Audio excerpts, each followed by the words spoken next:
Tony, thank you. Thank you for being part of this. We're going to have a good discussion. Good.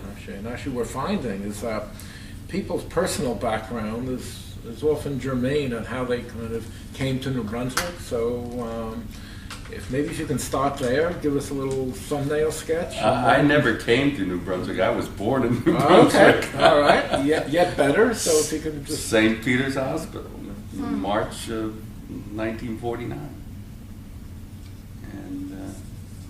And my parents, both immigrants, had immigrated from Sicily and grew up here in New Brunswick, did Cub Scouts on campus. They had a Cub Scout back on campus.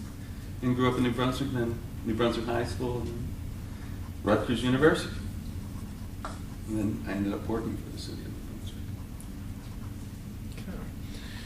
Now, we had prepared some outline of why, who, what. It's like a newspaper article. Right. Why, who, what. Okay. Where?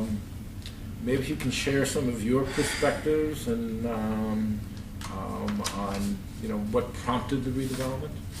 Well, since I was a kid in New Brunswick, I experienced New Brunswick pretty much at its peak in the 50s. It was a vibrant, small town in central New Jersey. It was the county seat.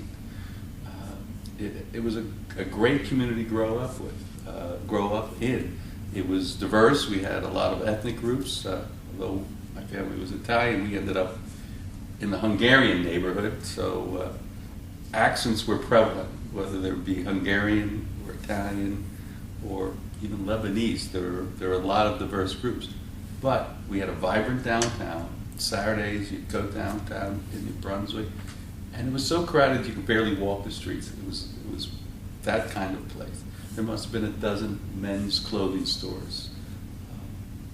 And that was in part, I think, because the university was there, and it was an all-male school.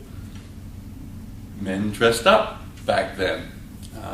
And there was lots of activity in New Brunswick. We had 4 movie theaters, the State, the Rivoli, the Strand, and the Albany. So that's where all the activities were.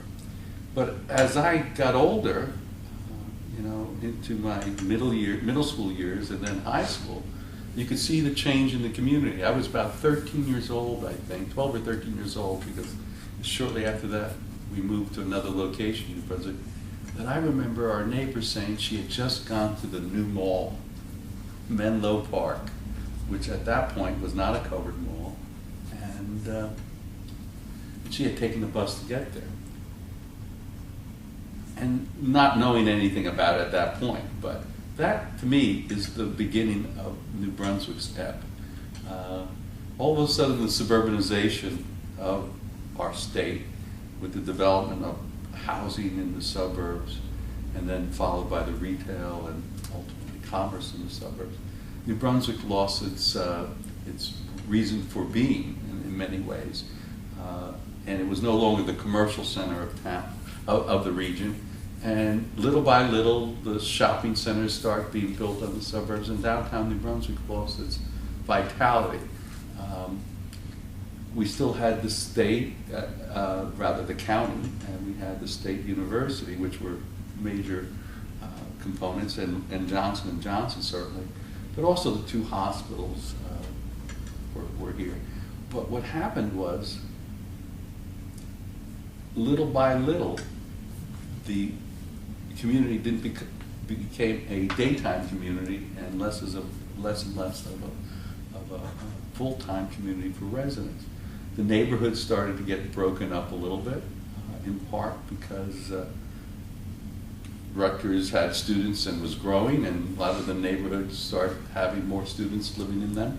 And that was not necessarily bad, but it was overcrowded. Sometimes cars became more prevalent. The neighborhood started to change. And in high school, we still had a decent school system. I went to New Brunswick High School and graduated in '67. We sent kids from my graduating class, which was nearly 600 students, to all the major schools, all the Ivies. We had at least 20 or so that went to Rutgers out of my graduating class. And we had a strong education system, but New Brunswick had been the center of a region and was a regional school district. And I was there when there were 3 different communities in the school was district. Was that when North Brunswick? North Brunswick, Milltown, and New Brunswick were centers. But my older cousins, who were 10 years and 8 years my senior, when they went to school, Franklin Township sent their kids there, and even sections of South Brunswick and other parts of the region had been sending their kids, but over the decades, they start pulling out. But when I went there, it was still a regional school system, which created an interesting blend. In grammar school, it was only New Brunswick children. When we went into middle school, 7th and 8th grade, again, it was still New Brunswick students, but in 9th grade, the Milltown students joined us, and then in 10th grade, the North Brunswick students joined us. And they were predominantly white neighborhoods. And in the high school environment, it created a blend of, I'd say, roughly 60%, 65% white, and then 35% minority. And the minority was changing. It was historically black, but I remember when the first major Hispanic group came to town, or as I recall it, it was the Puerto Ricans. And the Puerto Ricans were not really immigrants because they were American citizens, but they spoke a different language and different culture. But we were able to reasonably get along. While I was at Rutgers, starting in the fall of '67, things were obviously changing in the community, and racial tensions were getting higher. And then there were the riots of '68 and then later. And that started to change things in New Brunswick further, or accelerate the change. It was already declining in my mind because of the lack of its purpose as being a commercial center.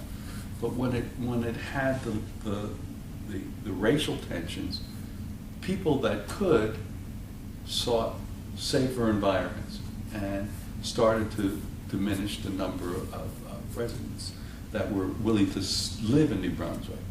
And that further accelerated in the 70s when North Brunswick, which had signed a contract in the mid-60s, early to mid-60s, that said that they would stay in New Brunswick school system for 10 years, beginning in '67.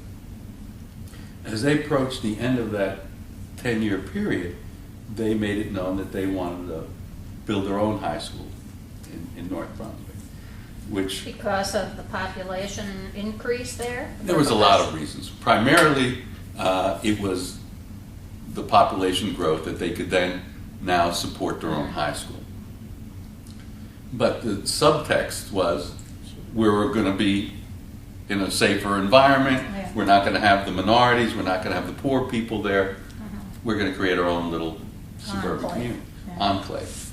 And Milltown was not invited to join North Brunswick and saw itself staying in New Brunswick, which was unacceptable to them because now the racial proportions were going to dramatically change. So in, I think it was 1966 or 76 or 7, North Brunswick pulled out. And when they pulled out, no, it had to be, it had to be somewhere in that mid-70s. When they pulled out, all of a sudden New Brunswick went from, when I was there in '67, a school that had only 3 grades in the high school, 10, 11, and 12, which was almost 600, more than 600 kids per class, so 1,800 kids, to a school that dropped to 4 grades with probably 500 or 600 students total. So they had the equivalent of 1 class in the entire high school at that point. I don't think there were 150 graduating kids in the high school each year, and I think it was even less. And that changed everything, because if you were willing to stay in New Brunswick up until that point, all of a sudden you were unwilling to make that commitment, especially if you were a young family with children. Having been that, I was dedicated New Brunswickite, wanting to stay in the community. and lived here until my oldest child was in the 6th grade. Not because of the public schools. We tried the public schools, but they were unacceptable. But we sent her to the parochial school in town, St. Peter's. And she was doing great. But they had no money. So they didn't have money for science classes, or computer classes were becoming more and more prevalent. So ultimately we had to make a decision, and it was probably the most difficult decision for me to do, was to leave New Brunswick after 40 years, having lived my entire life here. But we left. You were working for the Middlesex County then? Well, I had just left Middlesex County. I had graduated Rutgers in '71 and looked for a job unsuccessfully for about a year, substitute taught in the New Brunswick school system for almost a year, and was really somewhat shocked by what I had seen, having graduated in '67 and now substitute teaching in '71. Even though they hadn't split out the dramatic change in attitude, one minor one. When we were in high school in 1967, you were not allowed to wear blue jeans to school. If you showed up with blue jeans in school, you were sent home. 4 years later, I'm substitute teaching. And everybody, including the teachers, wearing blue jeans. And I went up to the assistant principal at the time. I was there. I said, "What happened? You know, I had been sent home myself once." And he said, he just shook his head. And so. Was he wearing jeans? No. No, he was not wearing jeans. But the fact was that the whole attitude in the school system had changed dramatically. It became less formal, more casual, and less in control. One of the reasons why I was asked to show up every day, you know, most substitute teachers get called and they have to show up if they're called. After having done that for about a week, the principal asked me to just show up every day. And I said, "Why?" He said, "Well, we want somebody that can control the class." And I was never afraid of kids or yelling at kids or insisting that they act in a certain way. Yet it was not the norm at that point, and he preferred having someone that at least, whether they had a class for me to teach, was in the building, would do hall duty or something, because I wasn't afraid of the kids. And some of these teachers were not only afraid of the kids, validly afraid of the kids. My apartment mate at the time had almost a full-time job because the teacher that he was substituting for had been pushed down the stairs. Wow. Twice and injured. During the time I was substitute teaching, that 1 year after college, you know, fire alarms were being pulled regularly. Kids were getting, it was a tough school environment. So if you had a kid in your environment and you had the resources, you were getting your kid out of there for valid reasons. So that escalated the spiral of the city. And, you know, what was going on? The city was impoverished somewhat. It had a large percentage of low-income people and minorities. And the ones that had the economic resources were leaving because if they had a family, they didn't want to have their kids going to the public schools there. So that, to me, while I was at Rutgers, was probably the ebb of the city of New Brunswick. The late 60s, early 70s, I think, was at New Brunswick's lowest point. And it was not unlike any other urban area. Plainfield struggled. All the urban areas were struggling in the state. And this was just another example of it. But New Brunswick had certain advantages as other towns didn't have. So I think that if New Brunswick had decided, if New Brunswick had stepped a couple more further levels below, namely, if, for example, J&J decided to leave town, if St. Peter's Hospital, which at one point was talking about leaving New Brunswick, if any of these major institutions were to leave, it was only going to further accelerate the demise of the city. And fortunately, they didn't. And, you know, I graduated in '71, substitute taught for a year, and then just was fortunate enough to find an opportunity and was employed by the city in something that I was intrigued with, which was housing.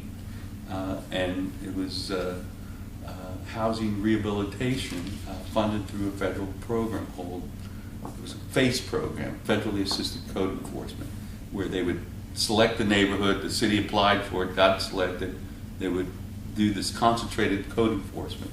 And it was about a 20-block region in the, I think it's the 2nd Ward, which is interesting in that Remsen Avenue is the main spine. The boundaries were Commercial and Lee, and Remsen ran right down the middle of it. And it ran from near George Street, but not all the way to George Street, to nearly Saddam Street, including Saddam Street. So it was a pretty large block of the community. And they would go in there and have inspectors inspect all the structures to ensure that they met minimum code standards. And if they did not, they would issue us, not a summons, but an inspection report and said that they had to be brought up to code within a prescribed period of time. But the benefit was they would also provide low interest loans and grants to assist property owners. And you didn't have to be a resident. You could be an investment owner as well to fix up the property. Why did they choose that section, or did they do this citywide? No, they did not. First of all, citywide, the cost would be, you know. This was an experimental pilot It was a program? It was a program that the federal government offered, and you were supposed to pick the worst areas. I think it was like the 312 program. It was section 312 and 115. Yeah. 312 loans. He remembers the numbers. And 115 grants. Absolutely, that had maximum grant of up to $3,500, Right. and you could get up to $20,000 under the 312 program. Okay. And this is where being willing to stretch my confidence a little bit, I told them I could do that. And the only courses I had were undergraduate courses, and I had no business courses. I had What did you major in? geography, urban planning. And at that point, there weren't any, finance courses in the undergraduate program.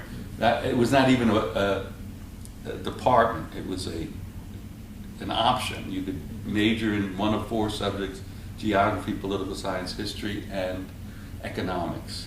And you selected that as your major and could take the urban planning option, which was like double major because you had a ton of courses. I had as many courses in city planning as I did in geography. But at the time, remember, this was the 60s and 70s. Social planning was the prominent stuff at that point, and I kept looking for the ones that were more physical and dealt with physical things. So there weren't a lot of courses available at that point that gave you the numbers of budgeting and finance and things that you need to know. But I convinced the manager of that program, the director of that program, that I could learn that stuff. And I was able to get the job, and I started with a clean slate, having no knowledge. I had no idea what a mortgage was when I took this job. Nothing. But I learned the regulations and the program policies, got some people in the city that were friendly and were willing to give me a little time to teach me about land titles and understanding clearing of land titles. And then I met with another person that had a similar title, which was financial advisor, in a similar program in Plainfield. And this woman had known how to do the job. My predecessors in New Brunswick were not very good. They had not done a good job in my job, in the position that I had. And as I knew nothing, I had to learn everything. And as a result, I didn't care if it was a promissory note or a mortgage. I didn't know either one of them. So I had to learn them both. And my predecessors were unwilling to do the extra work to get into a full-blown mortgage, which was a lot more demanding, but you could get up to $20,000. Whereas the promissory note and the grants limited to $3,500, and some of these homes needed a lot more work. And what the program also did was allow you to refinance your existing debt on the property. So my very first loan was $18,000. Nobody had written anything for more than $3,500 up until that point. But I was able to refinance the guy's existing second and third, fourth mortgages, pull them all together, do the rehab, and he would end up with a house that was fully repaired, meeting code, and his actual monthly payments were dropping because we were giving loans at 3% for 20 years. And he was paying probably, most of the people were paying, 12% for these second and third mortgages. So they were able to do very well. And as I learned the program, I became better at it. 6 months I had exceeded, in 6 months on the job, exceeded my predecessor. But if you're doing them at $15,000 and $18,000 instead of $3,500, you can catch up real quick. And I did that for a while. And then after being there for about a year and a half, I was asked by then assistant city administrator if I'd be interested in his position, because he was leaving to go with the then mayor, Patricia Sheehan, to become DCA commissioner, and he was going to go down to Trenton with her as her chief of staff. Did you know Pat Sheehan when you were working on this program? Only that she was the mayor. Okay. I really, even though I had grown up in town, had never been involved in any of the politics whatsoever, and I actually got the job, the first job, the Feasted Park improvement, the financial one, because I showed up because I was taking a graduate course that night, and wasn't even in the graduate program. I was hoping to get into the graduate program in the future, and I had to write a paper, and I went to this guy who was the director to get information. I had already submitted a resume 6 months earlier, but there was no position at that point. And I walked in the door off the street getting information, and he thought I was there applying for a job. And there happened to be an opening at that point. He said, "How did you hear about the job?" At which point the paper left my mind, and I went into job interview mode, and I said, "I just heard about it." I didn't hear about it. I just happened to walk in the door at the right time. Dumb luck. Luck is better than skill. And I talked myself. Just for the record, you can talk. So you then went for a graduate degree. Yeah. When I started that job, the financial advisor, the guy that I was working for had actually graduated from a program that I don't think is offered anymore. There was a 1-year planning program at one point, which was not the MCRP. He had graduated from that, and he was actually a Reformed church minister. Really? Yes, Donald Dykstra. Huh. Good Dutch name. Yes, he was, very much so. Reddish hair, and Don had done this because this is the socially correct thing to do. And he was doing this work, and he was the director of this program. And I, as I said, just walked in off the door trying to get some information for this paper. And he wasn't convinced I was going to be able to do the job, but he said, "I'll throw your resume in with the other two, and you can, talk to the city administrator who's making the decision." Another Rutgers connection. I walked in the door with Ed Savage, who was the city administrator at that point, and didn't know him from Adam. And my resume was 1 page, very thin resume. And he looked through it, saw that I had graduated from Rutgers the year before, saw that I had a reference on there. Well, the reference was my apartment mate's father, who was working in county government, and he saw the name, and he asked me how I knew him, and I told him he was my apartment.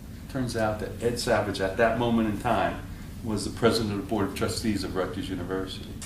And my roommate's father, also a Rutgers grad, had graduated with him back in the 30s, and he called up my apartment and said, "What do you know of this guy?" He said, "Oh, you hire him. It's like hiring my own son." Dumb luck. Just a series of coincidences. Anyway, I got the position, did that for about a year and a half. While I was there, I applied to and was admitted to the graduate program. I see. And I talked my way, I discussed with my boss the fact that I wanted to take graduate courses, but they're during the day. But you know, I was meeting with homeowners to get financial information. I was preparing loan packages.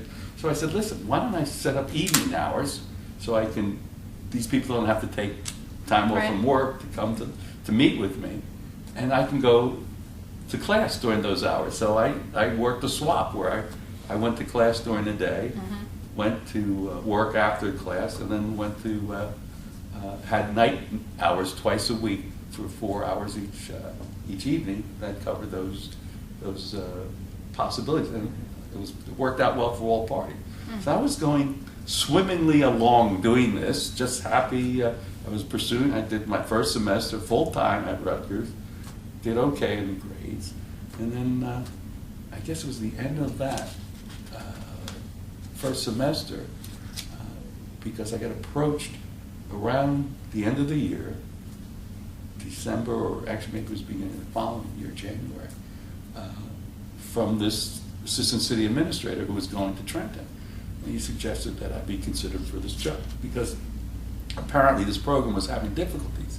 And there had been a turnaround in that 18 months, and it was attributed in part to the fact there was more money being distributed and I was doing the distribution. So they thought well of me and asked if I was interested, and I said I was, and I ended up being recruited, interviewed. Then I had to get to know the politicians. And in reality, I got hired to become the mayor's assistant, legislative assistant, and the city's assistant city administrator, while technically having a permanent address in North Brunswick, because my parents lived there.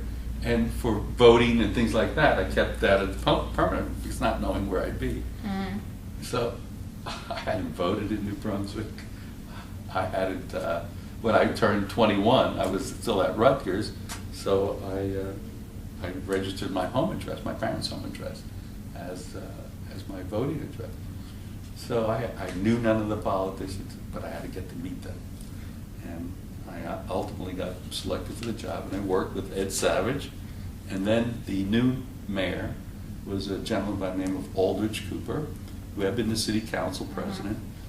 He was African American, and when Pat Sheehan went to Trenton as DCA commissioner, he assumed the mayorship, and he was the first African American mayor of the city of New Brunswick. He was a J&J executive at the time.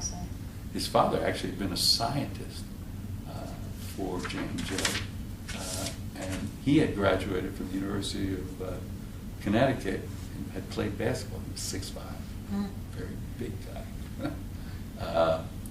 And I was thrust into this whole new environment, which kind of ties into all this, because all of a sudden I was not only dealing with this little program, but I had personnel issues. I was responsible for personnel and civil service issues. All of the federal grant programs came under my bailiwick. And any legislative functions that the mayor had, I would work on. And I represented the mayor in various boards and the like. I sat on the library board as his designee and a few other organizations like that. And interesting, we're talking today, you know, we're in a financial crisis at the state. One of the things I had to do as legislative aid to the mayor was the city was against a proposal that was going to allow firemen to become eligible for pension after 20 years, 20 and out. And we felt that that was going to adversely impact municipal government. They couldn't afford the costs. And I was actually asked to go and speak to a Senate subcommittee in Trenton. I was 25 years old, really novice, maybe not even 25, 24, novice, and I had to testify before Senator Dunn, a very powerful senator from Union County, Elizabeth at that point. And there were firemen in the audience that were screaming. Very intimidating for a young man to just, I didn't prepare the statement was prepared by others, but I had to present and represent the city on that. So here we are, you know, 40 years later, whatever it is, 35 years later, deep financial crisis. Yeah, right. And the pensions are the ones that are causing it. But that was a great opportunity. We were able to... So what was happening at that point as far as the city with revitalization? Nothing. at that point. Really, what had happened before, actually before I had, probably in the 50s, was the major urban renewal plan. Right. The city had attempted to do an urban renewal and cleared a large section of New Brunswick. The section that now has 10, what is it? Not 101, 301 The what? George Street, and the other one, the Oh, red okay. building next to it. The Matrix And yes, the company. Matrix properties. Yeah. And the properties where the residential units are behind it, where is it, River something or other? Yeah, All that was River West. cleared, and in addition to that, where the public housing was cleared and to build the public housing. And that took place in the 50s. It was classic urban renewal. And, Failed. And public housing. And public housing, and it failed. right. Pat Sheehan told us a bit about that, and one elevator for this huge building. Yeah, I mean, it was terrible. The buildings were very, very basic. Yet, when they were built, it was not 99% minority. It Yeah. was integrated. Right. In fact, I remember a buddy of mine in junior high school or high school, we decided to double date. And this is Alan Cohen, a nice Jewish family, lived in the public housing project. Really? And his father would pick, Alan and I went to Milltown, where this must have been 9th grade, because that's when the Milltown students came to the school system, and picked up these girls, and we went on a roller skating date. But, when I think about it, it was an integrated Yeah. community back then, but ultimately it became predominantly all minority. So, anyway, So there wasn't much there was going very on, little very really little. going on, the Yeah. code enforcement program, Yeah. but there was nothing in the concept of redevelopment in any major way. But when I was at City Hall with Aldrich Cooper as mayor, and it had actually begun probably with Pat Sheehan, discussions were going on with J&J to try to lead some kind of effort. And while I was there, J&J funded a study done by the American Cities Corporation. Leo Molinaro. Leo Molinaro, and his #1 assistant was a woman by the name of Lillian Burns. She did a lot of the work. Okay. And- Maybe, because we've been trying to see Leo, and his wife is now ill. He's in a retirement community in All right. Philadelphia. So we haven't been able to see him, but I wonder if Lillian Burns is No idea. still around. I have no idea. But anyway. And your perspective on that plan? Well, see, I was at City Hall at that Right, moment, right. and this was going forward, and they were starting this by doing an extensive set of interviews. And Lillian got to interview me, and she asked me my opinions, and who knows what the questions were at that point. But essentially to try and ascertain whether or not there was any possibility that the city of New Brunswick could pull itself together if there was a combined effort by private and public sectors to see itself restored and repositioned for the new world, the new economy. And ultimately that report came out, and the report said that there should be 2 major thrusts. One was the planning and social service thrust, i.e. New Brunswick Tomorrow. And then the redevelopment thrust, which was Development Corporation, which was now Devco. J&J funded that report. And it was a pretty good report. I don't think it was all encompassing, but it was, I remember having a copy of it. I may still have one in my attic somewhere. But there was that report. And Now, it's interesting in your description of that, the city was not mentioned. It was kind of the Devco as a development arm, and Yeah, Brunswick right. Tomorrow as Right. the social arm. And Right. not looking to the city. and these were to- private nonprofit entities. Yeah. They were supposed to be private nonprofit entities, as I recall. And that was the case because the city just didn't have the resources or the competence, or what was... I think that the bureaucracy that government had wouldn't allow them to act directly, and being a private entity, they had more flexibility and could reach out for more dollars. Plus, J&J couldn't really give money directly to the city and control it. They could give money to a nonprofit that they had board control of and kind of supervised the distribution of the dollars and the programs that they were going to. So I think that's how it came about. But, you know, the first thing, they had to show that this could actually come about.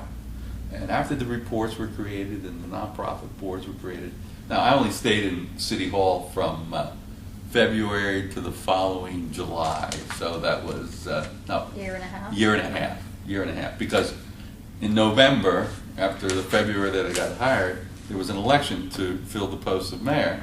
Aldrich Cooper lost to a gentleman by the name of Dick Mulligan, Richard Mulligan, who was really the campaign manager was John Lynch. He was running the show. Dick Mulligan was the mayor's candidate, and they brought a whole new slate in. And although I submitted my letter of resignation, it was not accepted. They asked me to stay on, but we both knew it was not going to be for a long time. And the mayor and I reached an understanding that I had to stay till July because I was getting married on July 19th. And I said, if I'm going to look for a job, I'm going to look for a job now, January. Not just before I'm looking to get married. So he said, not to worry, we'll do a deal. And with a little hesitation, he honored his agreement. There was a little balk or two along the way, but because he wanted things a certain way, and I just couldn't do it that way. So anyway, but I was there for about a year and a half. So in that year and a half, what happened? What was going on in the region? Well, there was a lot of transition. Okay, J&J started the process under the Sheehan Cooper administration, and then that's when they hired Leah Molinaro. Yeah, they were. I was actually interviewed by Lillian under the Cooper when I was at. Okay. And since you're good with dates, just maybe if you can, when you're talking about these people, the dates. That had to be 1974, 75. And 1975 is when Dick Mulligan came in to office, January of 1975. Can we go back a little bit? Sure. We found out from John Heldrich that in 1968, well, I don't know, when was LBJ's last year? 68? Yeah. In 67, 68, LBJ convened a group of mayors of cities that were having strife or riots or whatever. Yeah. And most cities was connecting those issues with unemployment problems. And he asked those CEOs, and whoever was then CEO of J&J was one of those people who was Dick Sellers. part of that. Dick Sellers, right? To create task forces or something to try to deal with the unemployment in the city. So he put John Comprehensive Heldrich, Employment and Training Act. and so he put John Heldrich in charge of that. Mm-hmm. And at that point, John Heldrich started looking elsewhere, and he saw the Hartford plan, Okay. which I guess had been done by American cities. I didn't know that. And so eventually, he got Leo Molinaro here, and it took a few years to get Dick Sellers to agree to, consider this study. See, I wasn't. And I was too young to be privileged, And he certainly finally not said something like, "Why don't you bring in that Italian guy?" Well, Dick Sellers. do that Dick study. Sellers. There are a few quotes that go out. There's one that Dick Sellers is attributed to that I heard because I was getting involved with the George Street Playhouse at that point, and 1978 I went on the board. But Dick Sellers was attributed to the statement: the arts don't pay. I mean, meaning putting money into it is not going to help. Turns out to be, in my mind, one of the three-pronged legs that kept the city afloat during its worst times, because it kept people coming back that normally wouldn't be coming to New Brunswick. So, Dick Sellers is also attributed to the fact that he wasn't going to allow J&J to leave New Brunswick, even though there was a lot of movement being suggested. I don't know what other people say, but that's my understanding. It came to a very close board vote, and Dick Sellers was leading the charge to stay in New Brunswick. So give Mr. Sellers a lot of credit Sure. for that. So if I can take you back to that Sure. like year and a half period. Yeah. So we had this plan. Well, it was being developed, right? It was Being only being developed. I don't know when the report Yeah. actually came out. Okay. It could have come out in 75 or 76. I was being interviewed by Lillian in either 74 or 75, because during that 18-month period that I was there. I don't remember exactly where, but my suspicion is it was in 74. Okay. Okay, because- So that was really a holding period. Yeah, at that point, they were just, well, what are we gonna do? You know, they needed to come up with a game plan. The game plan was this report, which, Right. you know, J&J, being business people, they took that report as if it was a cooking recipe and followed it to the T. Yeah. And, you know, in many respects, they did a good job. Some things they fell short, but overall, J&J's got to be commended for what they were able to So accomplish. actually, if we can go forward with what's going on with the city, also interlaced. Okay, with- so you have the with- political, with major your- political with change. your own personal. Okay, what was there was a going on. major political change. There had been an old regime that had controlled City Hall for decades. Right. These were John Lynch Sr. and Richard Mulligan Sr. Right.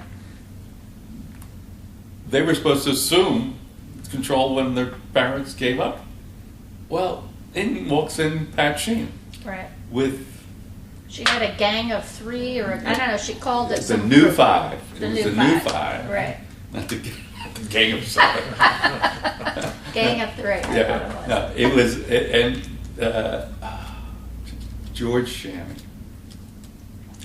He was Lebanese, also New Brunswick. New Brunswick had a fairly substantial Lebanese population. Lebanese attorney, sharp as a tack. And they wanted to change the politics in town. And they ran a campaign, and at that point it was a commission form of government. There were 5 commissioners. They each had their own little role. And I remember Mayor Paulus. He was the mayor forever, as I was a kid. Was he part of Lynch and? No, yeah, he was part of the old Lynch regime, right. And who was the other person? Lynch and Richard Mulligan. Mulligan Sr. And Richard Mulligan Sr. was a J&J executive that did very well for himself. I don't know if he was a J&J executive before he was the mayor, or I don't know how that came about. Okay. But I believe he's with J&J for a while. So Pat Sheehan and Pat Sheehan, George. Aldrich Cooper, John Smith, Bill Cahill. Bill Cahill. Bill Cahill, Any relation to the current Cahill? uncle. Okay. And who's the John? And you Jack? said the Lebanese person. Yeah, he was a campaign manager. Oh, okay. So it was Pat Sheehan. Oh yeah, First. Carl Valente, whose wife now, Blanquita, is still a freeholder. Oh, okay. Okay, so Carl was the Italian representative. Aldrich Cooper was the black representative. These are the ward people. The ward people. Okay, so but there were no. You didn't vote by ward. It's always by broad. The ward system hadn't been in play for a while, but there were different ethnic groups in different Right. wards. The 6th was the Irish. The 5th was the Hungarian. The 2nd, which was the Italian, had become, that was Feaster Park, had become the African American neighborhood. So Carl Valente dealt with the Italians. Bill Cahill dealt with some of the Irish. Pat Sheehan was the widow of, I forget what her husband's name was. I want to say Richard, but I may not be Richard. But her husband had been a city council member and had died very young of a heart attack. So she was a widow with 3 little kids. And she worked at J&J. And she worked at J&J. And she joined the team. So you had a woman candidate, very rare, and an African American candidate, also very rare. And the new 5 challenged the Mulligan Lynch organization in 1967. I was a senior in high school. I remember that campaign vividly. I never remembered a campaign before, but that year, for whatever reason, it was probably a much higher profile campaign. There were signs everywhere, and they really got the enthusiasm of the city behind it. Now, the old regime had the same kind of breakdown ethically.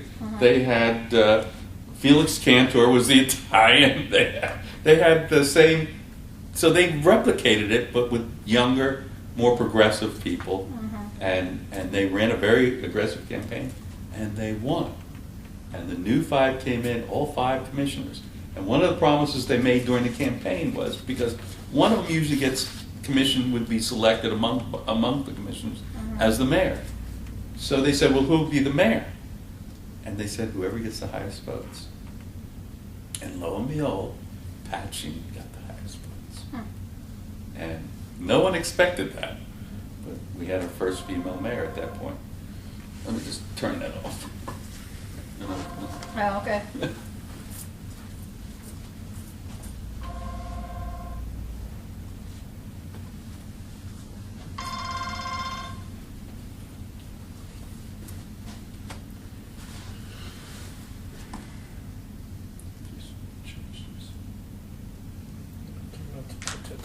No, I'm not going to take it. Okay.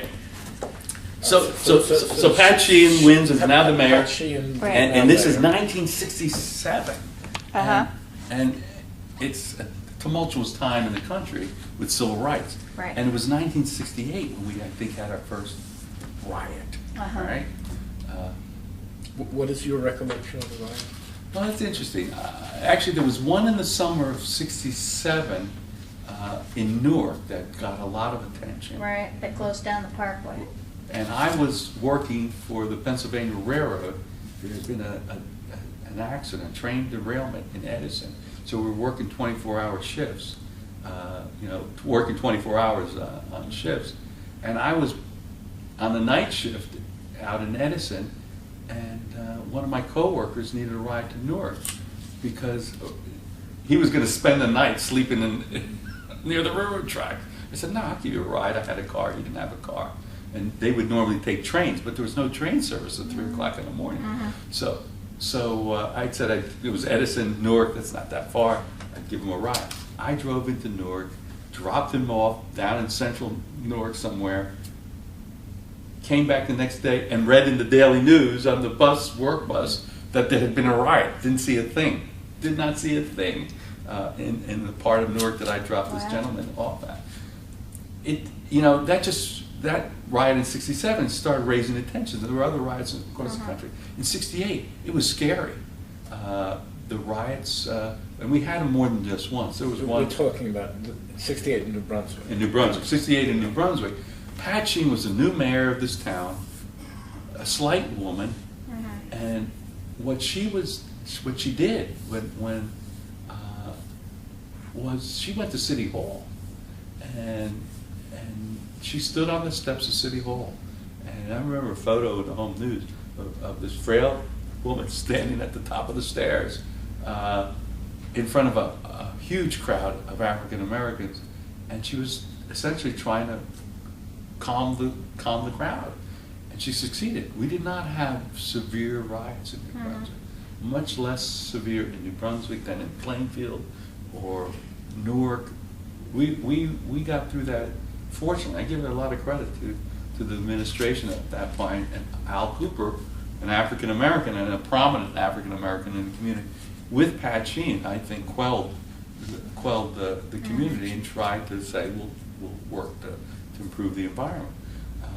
So we fared better, much better than other communities as a result. But I was working at the county workhouse as a guard. That's another one of my jobs. When there was another problem in New Brunswick and they had curfews and shut down, and so it was not 1 year. It happened a couple of years, and there was some minor, window breaking and things like that, but there was no major violence, no fires of any substance that I can recall. So we were fortunate. We got through that very difficult period of time reasonably well, and you got to give the leaders of the community So thanks for that. But yet, after they finished, then the old guard came back in. Well, what happened was she got reelected, Right. and they changed the form of government to strong mayor council form. I see. Big difference. And that was good. She got reelected though, so she actually was in her second term. And if she had stayed, maybe they would have won. Maybe if a different council member rather than the first African American had run, because there were a lot of racial undertones going on with that campaign, maybe they would have won. Al Cooper was the city council president, and quite honestly, I think the brightest guy on the council. And he did a good job for the year that he was mayor. Unfortunately, you know, that's not always what wins political elections. And the second generation of the old regime came back, led by John Lynch, and the mayor at the time was Dick Mulligan. But that was a very difficult time. Mulligan did not do well as the mayor. I was there for, as I said, 7 months with him. And even in the first 7 months that I was there, I could see where he was having difficulty controlling his own council people and other factions within his organization. And I think he sensed he wasn't in charge. And he didn't like that. And as a result, I think it was in the second year of office.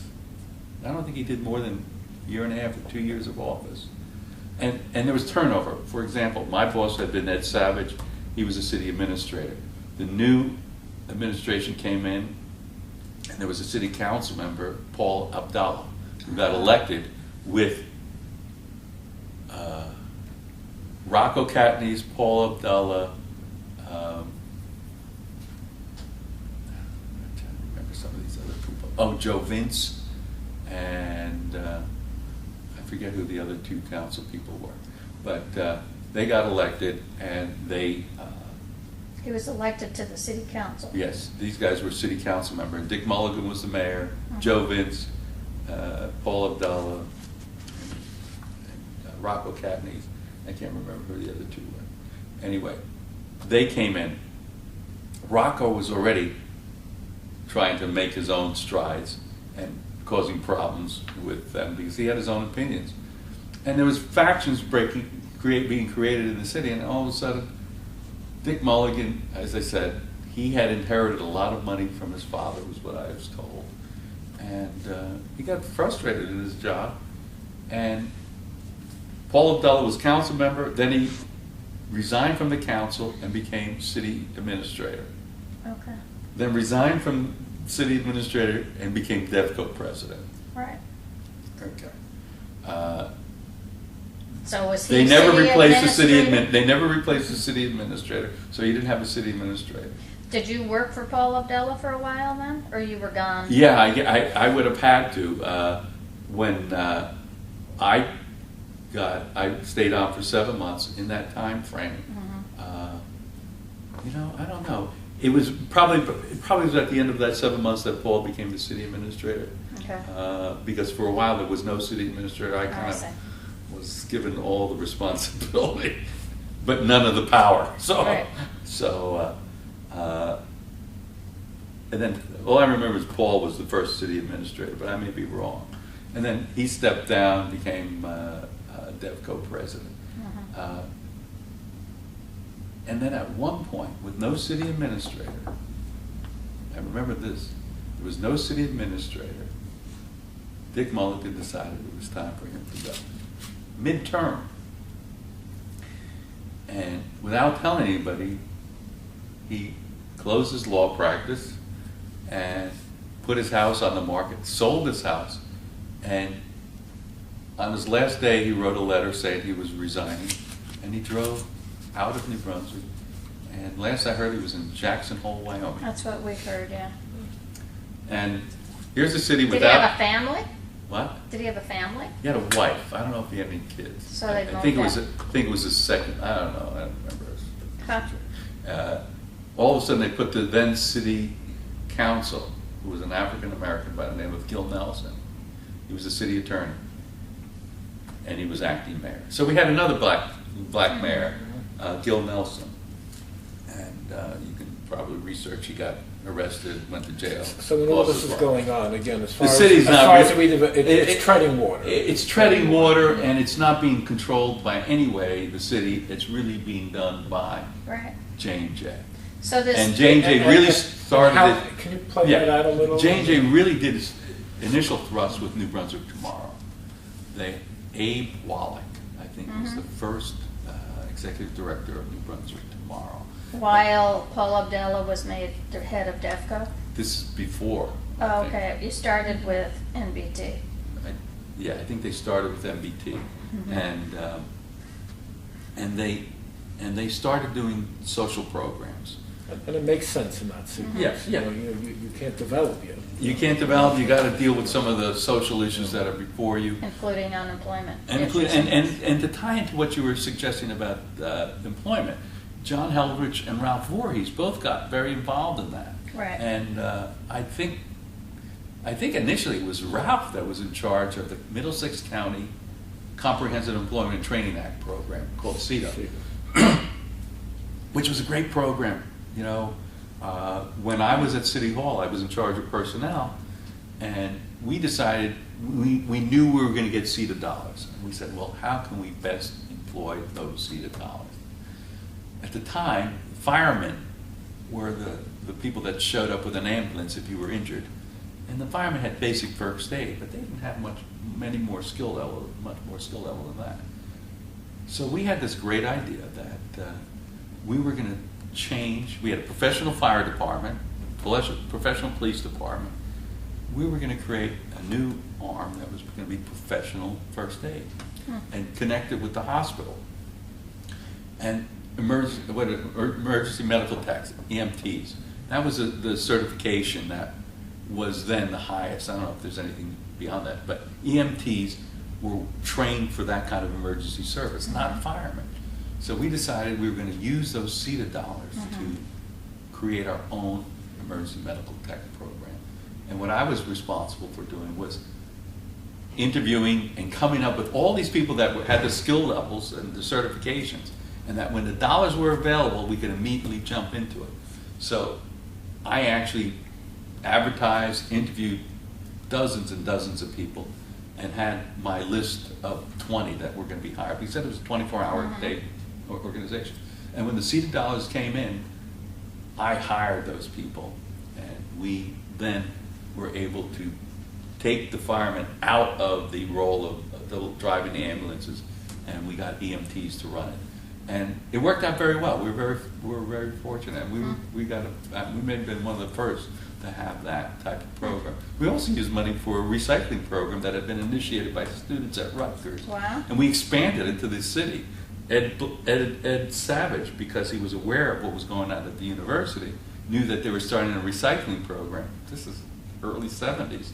And we actually co-joined the program and set up recycling locations around town and started our public works garage. Was that done for like both environmental and employment reasons? It was primarily for environmental, really. But I was right after we the then first used Earth it. Day. Initially, it was run by the students. I think the first Earth Day was in 70. Yeah. Or something. So it was done initially through the students, and then we were able to hire some people with some of the CETA dollars. We also started a program for senior citizen centers. We started a senior citizen center in the Trinity Church here, right across the street. And we funded that with CETA. We hired people with CETA people. So you have these pockets of programs going on. Programs going on that New Brunswick Tomorrow's tying into. They're funding daycare centers. They're doing things like that, which are helping to generate a more positive environment in the community. That was when David Harris took over. Was the the EMT the fact that was health related? Any of that connected back? Well, that would be something J&J or just nothing to do with that. I think it really had to do with the firemen not wanting to be firefighters, and we were paying outrageous. Right. We could get certified emergency medical techs for less than we could get a fireman. Like 60%. Right. So it made sense. We could hire these people. They were better trained. They could run the program, and it was tied directly to the hospital. It was actually based through the hospital. So it worked out much better for lots of levels. But So you have, again, just the beginnings of NBT Right. beginning to do its Right, act, right. focusing on employment and training. Right. And as it turns out, the city with CETA was also kind of in that mental frame. Right, exactly. On- That's true. And they're overlapping a lot. And the CETA program did other things that, I think benefited the city. Nonprofits were eligible for CETA dollars. George Street Playhouse got CETA dollars. I see. And with those CETA dollars, they funded 2 ethnic theater companies, a Hispanic theater company and an African American theater company. Crossroads started out as a CETA Right. program. Eric Krebs told us about Yeah, that, yeah. So that's good old Eric.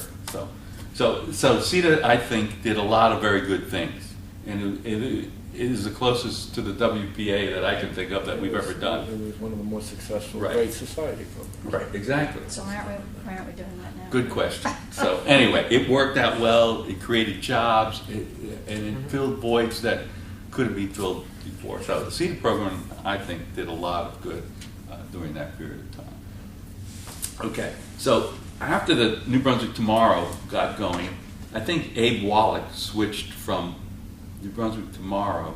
I'm not 100% sure, but I think he was Devco president for a while. And then Lee Fagioni, a retired J&J exec. I don't know if she's still alive. I don't think she is. Yeah, I've heard her name. Lee Fagioni, woman executive from J&J, an older woman who had retired, became New Brunswick Tomorrow executive director. And she continued doing her thing, and then they started to do the redevelopment. And I think the very first redevelopment projects that Devco looked at, this red brick building next to the one white building on George Street, 301, I think, and 303 George, Right. and the next one. That was going to be the first commercial project. The Hyatt Hotel was being thought about, but the first one was that building. And I recall J&J taking the lead. Let's build this building. And Devco was in charge of that. But no one would finance it. And they ultimately had to put together a consortium of something like a dozen banks to fund that little office building because nobody wanted to take the risk of investing in New Brunswick. That's how bad it was. Nobody would fund New Brunswick. And I suspect the only were able to get that group of 12 because J&J was Not only did was they behind it it. was not only behind it, but they pre-leased it and put in Chicopee, which was then a division of J&J in the building. So it's a no-brainer as far as a development project, but it took that kind of incentive to get people to come and reinvest in New Brunswick. And it was successful. Well, Now, that was an IMP design. yeah, Ian Pay was designing his city in a town in a city. Right, so- city in a park, and a park in a city. So John Heldridge told us that he took him up in a helicopter, IMP, and IMP sort of laid out, well, there's your cultural center, here's office, whatever, and so I guess that's how he ended up being also the architect for that building. Yeah, he was already doing the J&J headquarters. Says, why don't you do this on the side? Right. So they gave him that as a side project. So that is an IMP building Right. too. And those probably That's not how the cultural probably center was came not one about, of the though. most successful, well designed. Yeah. Right. Well, I'm not a big fan of the J&J's world headquarters. Yeah. I think it's, for the time, it was, a risk, and a major risk. But in today's climate, I think it's grossly under density over there.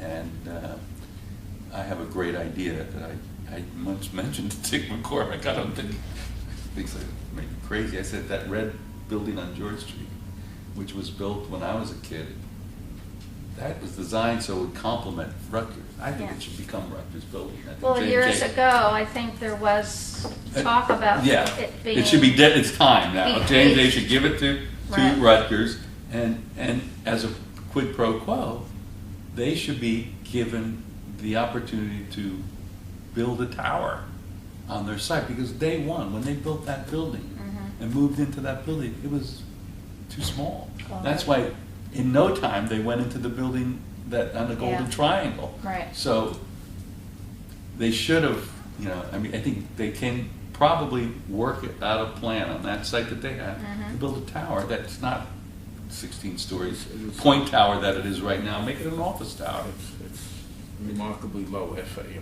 Remarkably low FAR, and the floor plates are terrible in today's office market. So I could go back. The model of Devco and NBT is, of course, they complement each other. Right. And they, in theory, you know, it's a partnership with the city and Right. Rutgers And that's, and, it was supposed to be a and the partnership. neighborhood groups. Okay.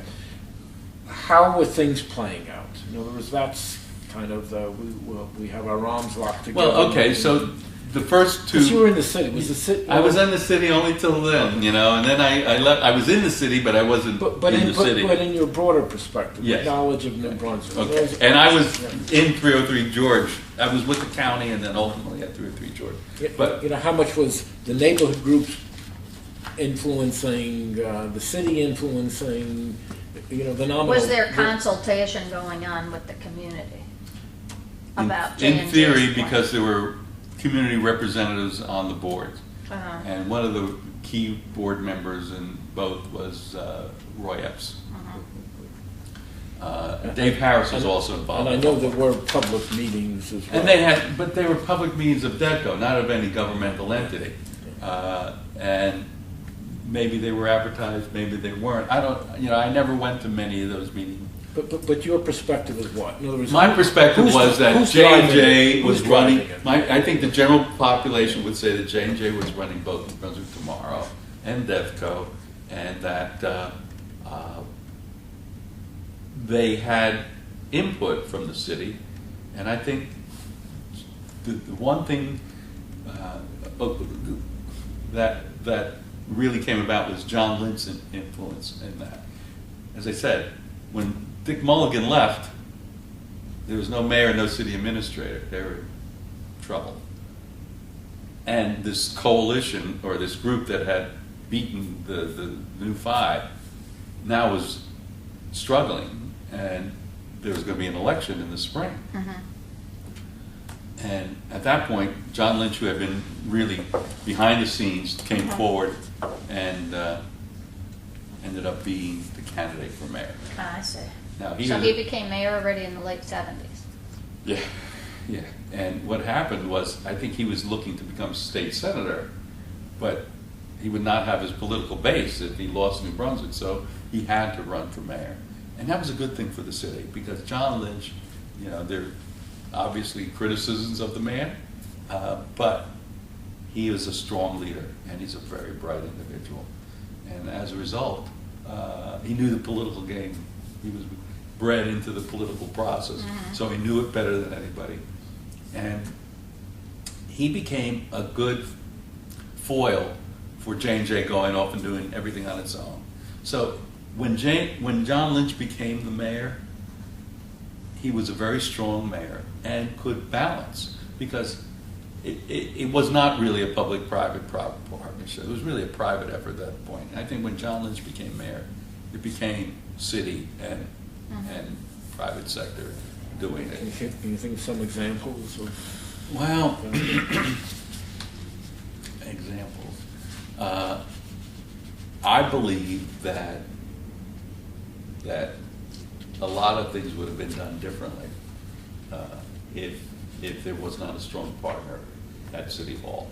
And John Lynch was a strong partner at City Hall. And John was able to achieve public investment, especially after he became a state senator, that would never, I think, have occurred Right. without. And Devco and J&J couldn't have done it by themselves.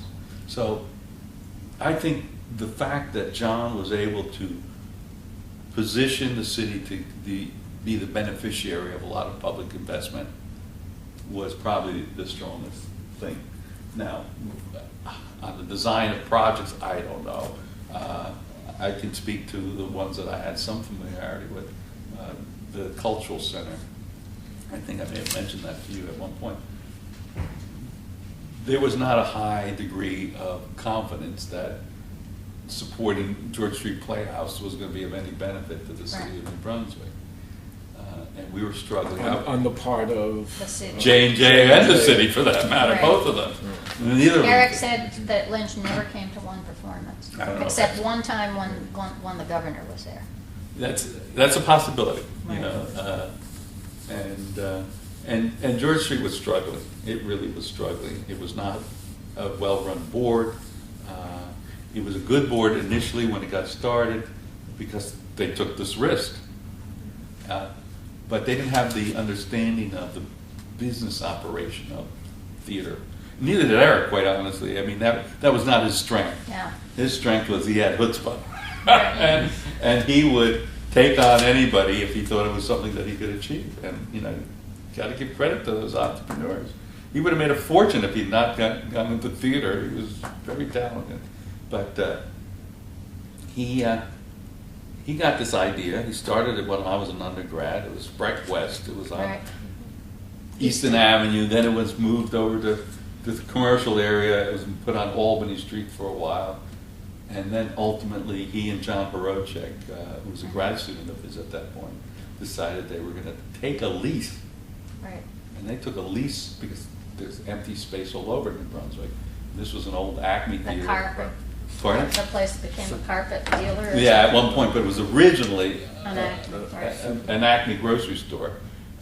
And they went in there and they built risers using old desks that they didn't need at the university and created a theater. And it opened up, I'll tell you, in 1974. And I know that because the very last show of the first season was Sleuth. And I was given tickets at a campaign event when Cooper was running for mayor. Wow. So Huh. it had to be, you know, 74, September of 74, October of 74. And I got tickets for the very last show. And my wife and I had been going to Broadway shows since we were in college and liked Broadway and had seen Sleuth on Broadway. And I had these free tickets to go see Sleuth. We went there and we were stunned at how well the performance was, how good the performance was. We immediately signed up as subscribers the following year, trying to support the effort for this theater. And I think the theater, for lots of reasons, helped the city along in its process. It stayed there. It was open at night. It brought people into town. The few restaurants that existed in those days benefited by the theater. And they survived. And when all of a sudden the redevelopment movement was going on, J&J was building its facility over there, or had built its facility, the next major block, you know, J&J wanted to clear everything around them. They looked at that golden triangle, George, Albany, it was then the railroad. And there was a street back there called Washington, but it really was up to the railroad. And they wanted to redevelop that. Well, And is that where the Acme was, where that golden triangle was? yeah, right in the now? middle of it. It was the Oh. largest single piece in that block. Okay. And so we were in a catbird seat. I was on the board and found myself the unelected president of the board on the board of the George of Street. George Street Playhouse. Playhouse. And not unlike the city at that point, I had encouraged someone who was a bank president to go on the board, and after a year wanted to be the president because we were in such financial disarray that we needed someone that understood money and could get money. So we put this gentleman by the name of Lee Terry in as president. A J&J executive, Bob Andrews, and I were the nominating committee, and we asked Lee to join us as the president of the board. And his response was, "I've only been on the board a year. Why would I do that? I don't know it that well." We said, you know numbers. We're in need of that knowledge. You got to help us out. We got to get ourselves back on financial footing." And what the goal was, we had bought the theater for $60,000. This is the old The Acme Theater for $60,000. Well, we'd been there for a while at that point, and it was struggling to survive. This was probably 10 years later, in the early 80s. And we needed to refinance ourselves. Now, the value had gone up. It was probably worth several $100,000. But New Brunswick was starting its redevelopment, and one of the things it did was tear up George Street and redevelop the George Street corridor by putting the brick pavers in there, which destroyed us as a theater because people couldn't get there. Wow. At night, you know, construction was everywhere between J&J and on George Street. It was a mess. So our subscribers and our single ticket buyers primarily dropped precipitously, and we actually lost about $75,000 or $95,000 that season, and we were in deep hole, and we needed to borrow, and we had the asset of our theater. So Lee Carey was going to help us get our building refinanced and get us back on some financial footing. Well, he accepted it reluctantly, and with the provision that one of us, Bob Andrews and I, become vice president. I was just starting my MBA, so that was 1981. And I didn't really want to do it, but Bob absolutely refused, so I ended up saying, the vice president doesn't do anything. Lee will be in charge. I'll help him out, but... So Lee became president July 1st of 1981, and I started my MBA in the August of 81, and Lee was fired as bank president when another bank acquired them in September of 1981. And here I am starting my MBA and thrust into the presidency of the Playhouse. That was in deep financial straits. We had actually, as a board, had individually pledged $5,000 each. Wow. Back then, that was a Back lot. then. For me, it was an astronomical amount of money. But I did, like everybody else, and committed $5,000 that it needed would be drawn upon. It was never drawn upon. That was one of my goals, never to have it drawn upon. And I became the president, and another series of dumb luck. Eric and I took over the objective of trying to find the money, and went to what was then Middlesex County Bank. I knew the executive vice president. He said, "Tony, I'd love to loan it to you. The asset is clearly worth the money. It's not, but who wants to be the bank that forecloses on a nonprofit group that's now starting to show some promise?" We've been in business for about 7 or 8 years. We don't want to close down the George Street Playhouse. He said, "But if you can find another bank to hold my hand, you know, we'll participate." So we then went to Franklin State Bank, which was Tony Schoberl was the chairman of that bank. He had been on the board of George Street Playhouse when I went on in 1978 and stepped off probably in 1979 or 80. So we went back to, he knew us. We tried to get an appointment, couldn't get an appointment because he was out of town. Finally got an appointment, sat down with him. And as it turns out, he had been at the ABA conference in San Francisco. And as a small talk, as I entered in, I mentioned to him that a good buddy of mine, fraternity brother from Rutgers, had been at the ABA conference. We had just spoken. He had mentioned that's where he was at. And Tony Schoberl, chairman of Franklin State Bank, said, "Who was he?" I said, "Oh, you wouldn't know him. He's at a bank in New York, at Irving Trust." He said, "Really?" I said, "What's his name?" He said, "Well, his name is Don Prey." And he turns to me and said, "I just spent a week with Don and Benny Prey in San Francisco." Turns out Franklin State Bank had a correspondent relationship with Irving Trust, and Don was their representative. Don was a dear friend of mine, and we spent the next half hour talking about Don and Penny and what they did out in San Francisco. And then he said, "And why are you here?" "We need money." "And how much?" We said, "Well, we'd like $100,000. He said, "Okay." That was it. I said, "Well, I have another bank that's really willing to participate." "Well, we really don't need them, but if you want them involved." I said, "Yeah, let's have more people involved." So both Middlesex County Bank and Franklin State committed to $100,000. But at that point, in 1981, what were interest rates on second mortgages? Oh. 18%. Right. First mortgages were 14, so it was 18% Wow. loan on $100,000 secured by the real estate.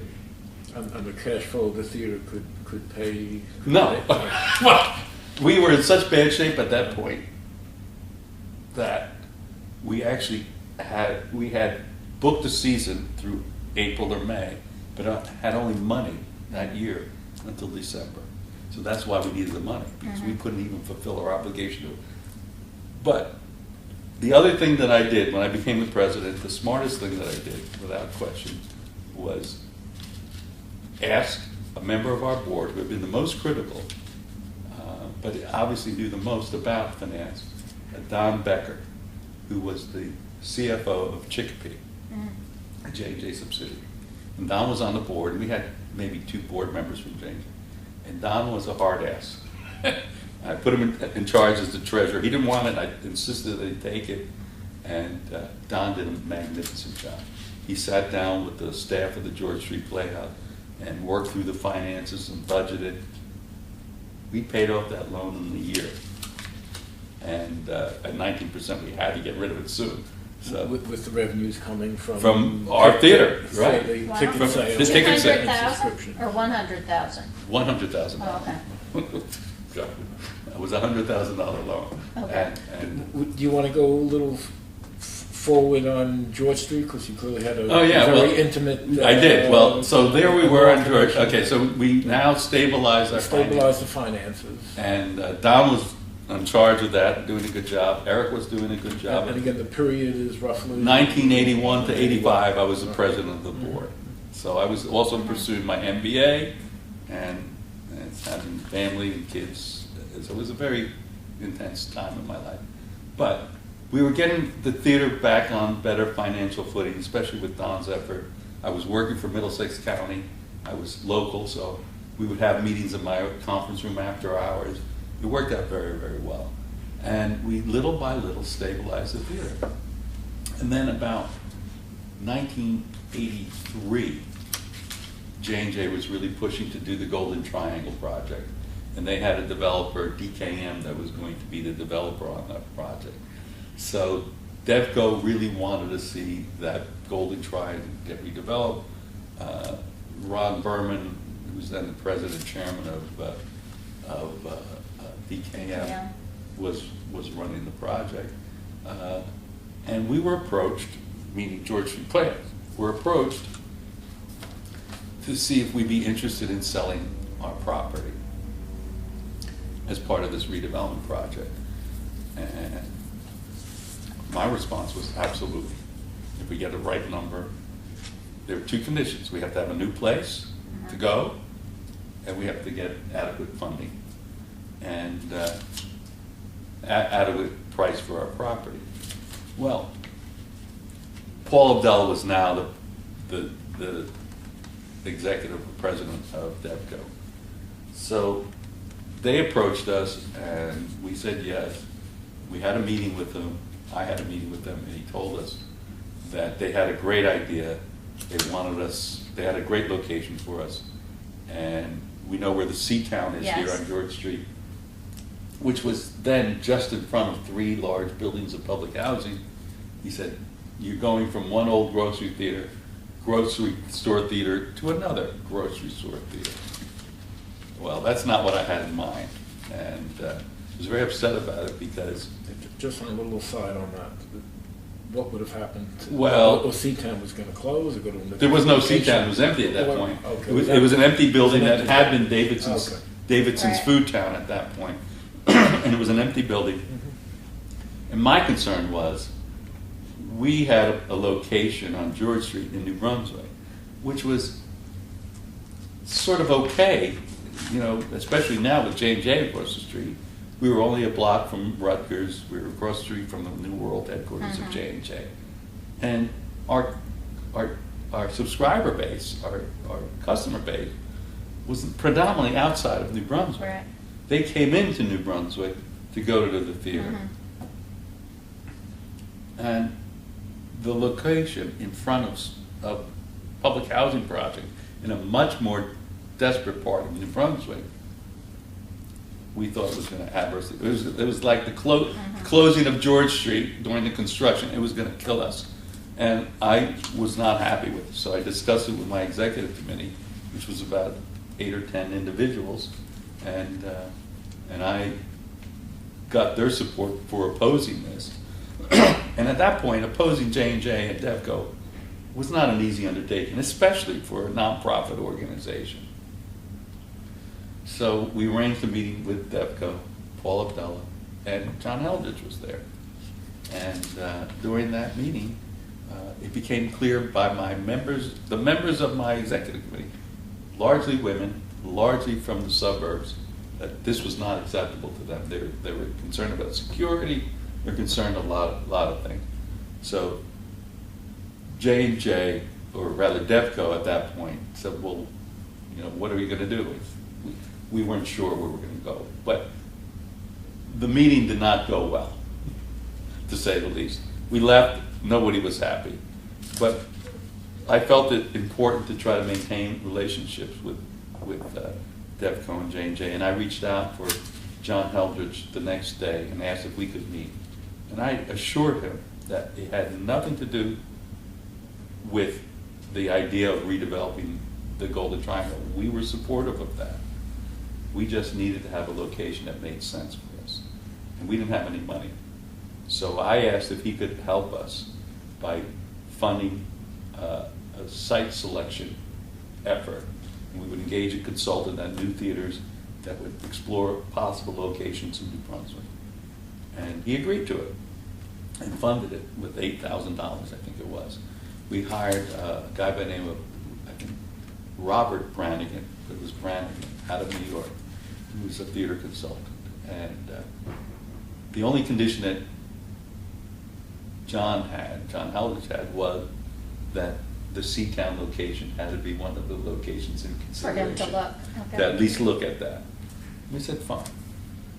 So they went through and they looked at what was available, what could become available. And the report that we got back essentially said the 3 locations in consideration, after review, were the Seatown location, the YMCA, and at that time the Ferrin Deck was under construction. And I think that was part of a project done by Devco. So that was one of the early projects done by Devco. So this was 1983-ish, and they wanted to, we thought that we saw the conceptual plan, and the Ferrin Deck had this one lower level that had this wide open space, and then offices on the ground level. We said, well, maybe those offices could be reconfigured into a theater, and the open space, which was the lobby, could be our lobby for a theater. So we actually looked at that, and that was my first choice. One of my first, that was high up there, because I liked the idea that we were across the street from the train station. Virtually all of our actors lived in New York, all of our directors, so they could come in, get off the train, go to work. So that was the original high spot. The YMCA was a great location in many respects because it was adjacent to the shut down State Theater. And from a long-term perspective, being able to get that up and going again would create a cultural center, a place where they could work together. And we had actually... the State Theater was never considered, it was just too big. It was too big. Right. I mean, our theater... Would have made no sense. Yeah, our theater at George Street at the Acme was maybe 260 seats. Right. And we'd love to go to 350 or 380 or something like that, but that's nearly 2,000. 2,000. I think it's 1,800 seats. 1,800, So right. It's a big theater, so that is out of the question. Economically for us, I mean, we were barely going. And we were able to convince, ultimately, Devco and the powers that be, that the better location was the YMCA building. Yet it was much bigger than what we needed. We were looking at the gymnasiums. There was an existing gymnasium, and there was space to add on behind it. There was attached to the gymnasium was a low-level building that had weight rooms and handballs. In the Y. In the existing Y. In the existing Y.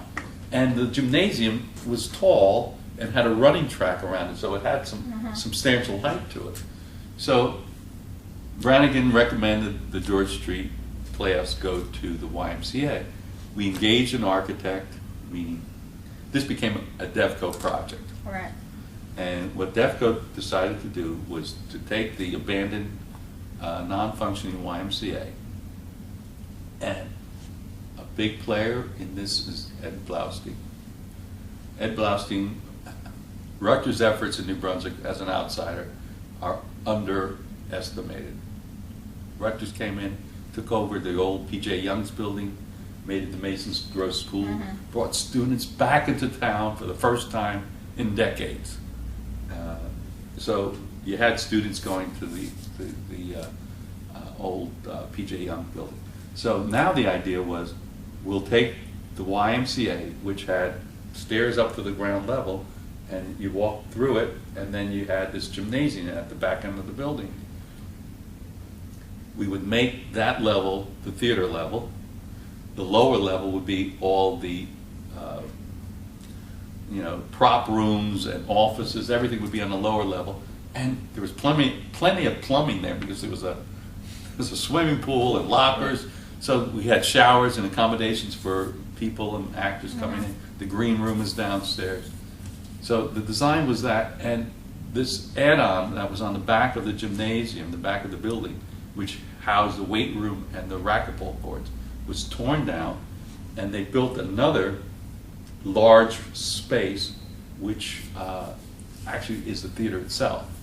The seating area of the theater is in the old gymnasium, but the stage and the backstage are in a new structure. So that was the design. Now, the original estimate was that this project would cost $1 million. Also, the second, third, fourth, fifth level of the building, which were SROs, single room occupancy buildings, that the Y had, would now become rooms for Mason Gross students. Because they were still in town. They were still at the P.J. Young building at that point. So they were going to have places that they could have students. As a dorm? Essentially as a dorm. As a dorm. It would be housing for graduate students. And it was going to cost about $1 million. Well, it came out close to $2 million. And the deal was this. Just because of the complexity of the construction? Underestimating the complexity of the construction. For one thing, when they opened up the walls, they saw a brick method that they never had seen before. They didn't even know why the walls stayed up. It was not that it was unstable, but it was a technique that nobody had seen in a long, long time. They found things that they didn't expect. So construction, it's like that. So you have it's $2 million project. $2 million project Devco's going to fund, and what we agreed to do was sell our building for an amount. And quite honestly, it was less than I think the building was worth. But if we agreed to a lower number, we could get a reduced lease number in the new space. So we traded ownership of a building to a long-term leasehold. So we had a 20-year lease, and the 20-year lease essentially said we would pay, I think it was $45,000 a month, a year, I forget what it is, probably a month, and that would be fixed, and that would include utilities too. Well, so that's clearly being heavily subsidized. Right? Heavily subsidized for us, and we did get the $300,000 that we paid, and we used that to help fund some of the other things. For example, they finished the building, and everybody was learning here. We engaged someone that knew something about theaters to kind of supervise this project. For our perspective, we had no actual role; it was being developed by others, but we monitored what was going on. We tried to give them some suggestions. For example, the stage of George Street is all wood, because if you're acting, you want to walk on wood, dancing, you want to walk on wood, you don't want to have concrete. Well, we would have been quite happy with well-laid plywood. They put down grade 1 red Hardwood oak. floor. Why? We're going to paint it black. We told that to the guy that was installing it. He almost started to cry because it's a beautiful floor when it was being laid. We're going to paint it black. You know, that's what you do in theaters. Well, and so things like that. Now, were the students, were the Mason Grove students living there as a dorm? It didn't materialize, and it worked against us sometimes because, you know, somebody brought in an illegal toaster, toasted something, and when the fire alarm goes off on the 3rd floor, it goes off on the entire building. And guess what? You may be in the middle of a show. And that did happen a few times, and we did actually have to modify the security system. So how long was that going on with the Mason Grove students? For a while, I don't know, a decade, you know, probably a decade. And then they built this building. What was the year they built this building? 1995, in the fall of 95, it was completed. Okay. They moved in. So it was used, I don't know. I don't know what it's being used for right now, so I have no idea. Those rooms. Those rooms that still had the exist up SRO there. The SRO. that then had been used by Mason Grove. I don't know what they're being used for right now. They may still be used for student housing. I have no idea. Graduate student housing. It's a good question. I have no idea. But anyway, we did that. We ended up opening up the new theater. I think it was in 1985. Maybe officers from the State Theater, could that be? Who knows? The State Theater has its own space, but I have no idea what's above there right now. But anyway. Was Crossroads Yes, you're part right. of this redevelopment? You're right. Yes. State Theater The State Theater. offices are upstairs at the George Upstairs. Street. Okay. There are a few floors there. Yeah. Right, and I think Crossroads had Okay. offices there. Was Crossroads part of this? No. I'm gonna have to excuse myself just a second, and then I'm gonna have to leave in about a half hour for something else, Okay, so. we'll try to shut it down by then too. I'll be over here. Because Crossroads was obviously... Crossroads was on Memorial Parkway at that point, and when we went out early on, before that time, Crossroads came in. The Hispanic theater never took off, but the African American group, Crossroads, did do well, and was building its own population. And they came to the board and asked to be separated. They wanted to run their own show. They were in the market area at one time, is that correct? They were in the old big brick building, Brick building, right. where Tony Nelson Right. lived at that point. I forget what that building was called. But they had split off. But they had been very successful. And there's probably another thing that New Brunswick Tomorrow and Devco probably got behind was to build them a new theater. And they did. So that was The just a vacant separate lot, thing. That was- we owned that vacant lot that was adjacent to the YMCA. It actually had an extension on it. That was the pool, the YMCA pool. When we built the theater, that portion of the building was taken down. There's no need to have a swimming pool anymore. And that vacant lot became the Crossroads Theater. If you can just go a little forward. So now we have George Street. So George Street, and George Street's that's role 1985. as part of the. Maybe just take forward on what's going on with George Street and its role in the New Brunswick redevelopment. Well, George Street became a success. When we opened a new theater at the YMCA in 1985, I was the president. I wanted to stay through the opening of the new theater as president. At that point, no one had been president of the board for more than 2 years, maybe 3. I was there for 4. And we opened the new theater. And we had this beautiful new facility. We were able to sell tickets. We had a rent that we could afford, which we later modified because utility costs were included in the rent. That became a problem for Devco. So we renegotiated that lease, and what we agreed to was that we would assume the utility costs. We took a slight reduction in the base rent, but then we were responsible for our own utilities, which was probably a good idea. But the lease was fair in the sense that it was fixed at this rent based on, we had 1 year after we operated in the new theater to establish a revenue base. And once we exceeded that revenue base, 8% was additional rent. So it was a fair deal, so that, It's like a percent of sales. yeah, percent of sales, essentially that. So we actually increased our revenue, and the rent ultimately went, so they got more money over time. And the George Street Playhouse started to flourish, and we expanded our ticket base, and, you know, we're much more stable than we were. When I left the board after 16 years, which was, I don't know, probably in 98, I think I left in 98 or 99, 98 I think it was, that I left the board at the George Street Playhouse. We were financially stable. Not great, but we didn't owe anybody a lot of money, and we were paying our bills. So, and I have no idea where they are today.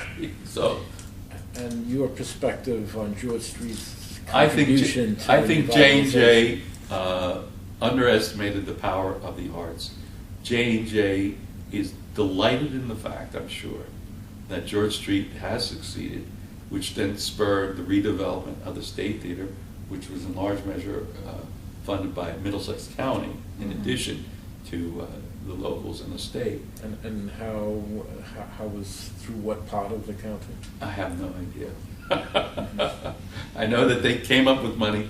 And Yeah, well, we heard that that the Dick Sellers actually bought it and then sold it to the county or some Yeah. such thing. So I that believe he that that's true. actually then was in Devco it. or somebody bought the theater and then convinced the county. Right. And again, this is the public-private.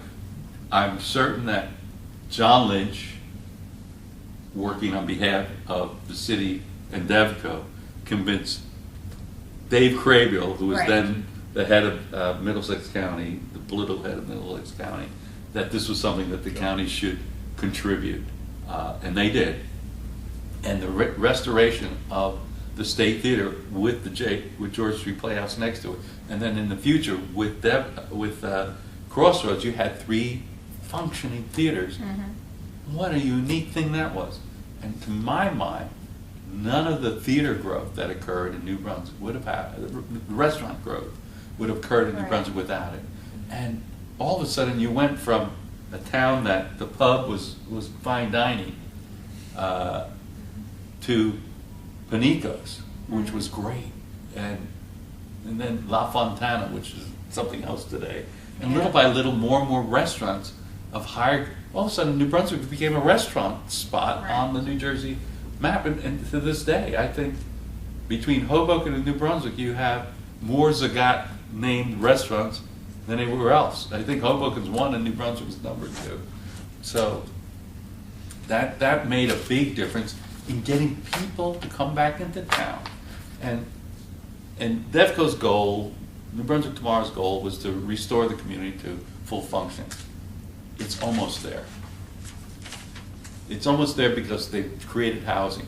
The first housing they created, which was on the old Hiram Market area, struggled for decades, for a decade at least. The townhouses. The townhouses. It wasn't the product, it was New Brunswick. Nobody was ready to move into New Brunswick. And I think there's been a coalition and combination of forces that have all come together. The urban market has created itself. You can sell houses and condos in urban areas where you would never have believed. South Amboy, Broadway, amazing. New Brunswick was one of the leaders in that. And that started, even though the first project would have failed miserably. If a private developer had done that, he'd be bankrupt. But because it was Devco, they were able to survive it and that housing. And then you brought in Again, the Hiram Market townhouses. Hiram Market townhouses. And then the new apartments that were built on the lower section of the old urban renewal site, that brought in more people. And I think New Brunswick needs more middle income people. I don't believe in the idea that gentrification is bad, because gentrification brings in more money. And unless you have people with disposable income, guess what? A city will never get back to its economic health. The one last, and I think residential housing took a long time to get developed, but it's now reaching a point where it's successful. The next step is the school system. And I don't think And as a product of the school system, what's the answer? regionalization. And that's not an answer for New Brunswick, that's an answer for the state of New Jersey. State of New Jersey, we need county-wide school systems. and I that- concur with the completely. I believe that this is ridiculous, that a small state like New Jersey Right. has 600 plus school districts. We need 21. We need 21 school districts. Yes. And quite honestly, we need 21 planning boards. I think our land use methodology is horrendous. Yeah, we want public input, we understand that. But I don't know how the state can function when a little community that happens to have a piece of real estate that's attractive Mhm. can dictate what is beneficial for an entire region. I think land use decisions have to be made at the level of impact. So if you've got a 6-lot subdivision, I don't care if it's a municipality that does that. And I don't care if it's a municipality of 1,500 people. But if it's something that's going to impact not that town, not that county, but a region of the Mhm. state, it should be either done at the state or at a minimum, the Yeah. county level. Right. And we waste more money in bureaucracy. Mhm. Part of our housing costs, why we have the highest housing Mhm. costs in New Jersey, Mhm. in the country, is because of the bureaucracy that and fees that are latched on. Call it affordable housing, call it wetlands, call it the regulations easily eat up 25% of the cost. And the duplication and running the school Duplication, system. right, exactly. As well. So if we have a school Yeah. system that's one county superintendent of school, Right. maybe 3 or 4 assistants, you still get I rid know. of a dozen, superintendents. I can't believe that any study would show that it's more cost effective to run it the way Yeah. we do. If I could, stepping back in time, some of the early projects was the hotel, the Hyatt Hotel. The Hyatt Hotel, Lower. that was a Church Street. UDAG grant. That was What's some of your perspective on those projects? Well, the Hyatt Hotel was a great idea because New Brunswick had a hotel, the Roger Smith, that had been the jewel of New Brunswick for many years, and it was closed. And where was that? That was right across the street. Yeah. But that was the. Became the that Days was the Inn. Roger Smith. Okay. Yeah. Right. That was the Roger Smith Hotel, and it was a classic. It was a great hotel at one point. And now it had no hotel. So J&J's building its world headquarters, having a hotel convenient to it. There you got your built-in user. So they used the UDAG grant to acquire the dollars. Again, this is the public-private It involvement. was $6 million. Is that what it was? Yeah. I don't remember. what it was. Big money. Yeah, big money back then. So they got the UDAG, and they built it as a hotel. I was working for Middlesex County at that point, and I had just got a federal grant to run a affordable housing conference. And we were one of the first users of the hotel. Hmm. We had a conference in there. It wasn't done when we booked it, Wow. so it was very early on. And they never really got the HVAC working right. The crystals were flying all over the place during the conference, but it was a workout schedule. But that was a great idea, public-private involvement. J&J was a primary user, and ultimately J&J acquired it. They were one of the participants in it, and they now own it. So that was a great idea. What's happened is Devco is now in a position with the success it's had, and the city's in a position with the success it's had, to undertake projects like the Eldridge. And now they're talking about the Cultural Center, which I think is going to be a bigger nut And to the crack. Gateway Project. And the Gateway Project. Well, the Gateway Project would have happened on its own, could have happened on its own. The economics, I think, are there, that the private market would be able to succeed on that location. It's next to the train station, TODs are Right. big time now. Right. It's next to the university. The reason why a public entity had to do was acquisition. And that's why eminent domain must remain a tool in the toolbox of local government. And, If I could, and I realize we're going to have to, this is wonderful discussion. No, okay. Let's step back from sort of the blow-by-blow detail. Right. Is New Brunswick a model, and is it replicable? New Brunswick is a model.